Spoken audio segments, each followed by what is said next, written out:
अस्सलाम वालेकुम, क्या हाल है सबका, कैसे हैं। आज की है जी फरमाइशी वीडियो। फरमाइश ये है कि मेरे एक पेशेंट ने, नाम नहीं मैं बताऊँगी, वो बहुत अच्छा पेशेंट है। अच्छा इस सेंस में पेशेंट सारे अच्छे होते हैं, सारे अच्छे लगते हैं मुझे। वो ना हर बात जो मैं सच पूछूं बता देता है, मुझसे कुछ नहीं छुपाता, तो इसलिए मुझे उसकी बात भी बहुत अच्छी लगती है। ट्रस्ट करता है। वो पेशेंट उसके ठीक होते हैं जो वो ट्रस्ट करते हैं। और उसने एक बात की कि मैडम मुझे ये बताएं कि जिस बंदे को ज़हनी प्रॉब्लम हो उसके साथ घर वालों का रवैया कैसा होना चाहिए। चाय पी लूँ साथ साथ। मैं बेकरी को प्रमोट नहीं कर रही।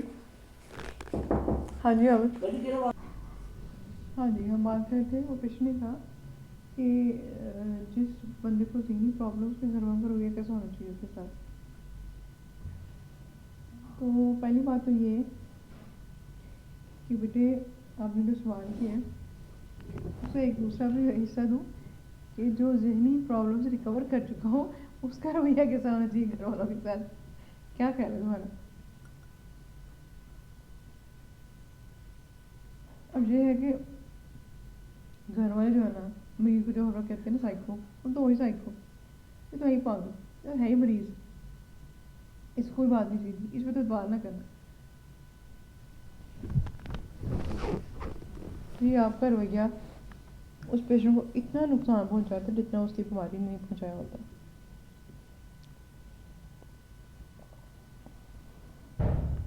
और हर आने जाने वाले को आप बताते हैं कि दवाइयाँ खाता है,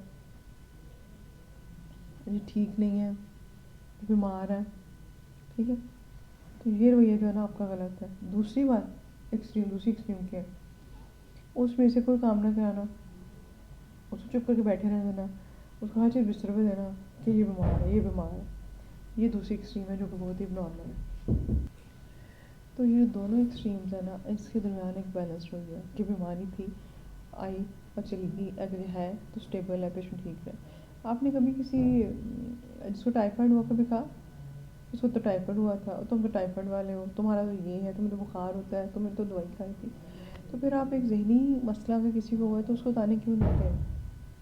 ठीक है, पहली बात। दूसरी बात, अब वो रिकवर कर गया या मेडिसिन पे बेहतर है तो उसको नॉर्मल ज़िंदगी में आने दें, अपना काम काज खुद करे, अपने रोज़गार कमाने के लिए करे। हाउस वाइफ है, खातून है तो वो अपना घर संभाले, अपनी दोबारा से अपनी नॉर्मल एक्टिविटीज़ करे। हाँ, अगर कोई पेशेंट है वो भी फ़िलहाल अपनी प्रॉपर देखभाल नहीं कर रहा अपनी जिम्मेदारी, तो उसमें उसको असिस्ट करना वो सही है। असिस्ट से मुराद कि आप उसका ख्याल रखें, मुझे हमेशा भूल जाता है। आप उसका ख्याल रखें, उसकी जिम्मेदारियों में उसकी हेल्प करें, ठीक है। एक दफ़ा एक पेशेंट मेरे पास आए, साथ भाई था उनका, मुझे कहते आप इनके लिए क्या करें, आप उन्हें क्या मशवरा देती है। मैं क्या एक काम करें, एकदम से बड़ा शुरू रहते हैं लोग के हम इनका को ब्लड टेस्ट करें, हम इनको दवाई ला के दें, क्या मशवरा दें। मैं को इतना करने जो इनके मसाइल का बोझ है ना, इनके सर पे 50 किलो, वो उसमें से आप 10-1 किलो ना आप ले लें, ठीक है। 10 किलो आपका कोई और रिश्तेदार ले लें, बहन भाई को और ले लें, तो इनका जब बोझ 10-15 किलो रह जाएगा ना, तो ये जो हाल हुए हैं 50 किलो बोझ से, टेंशनों से, तो ये बेहतर हो जाएंगे। तो बस यही मैसेज है।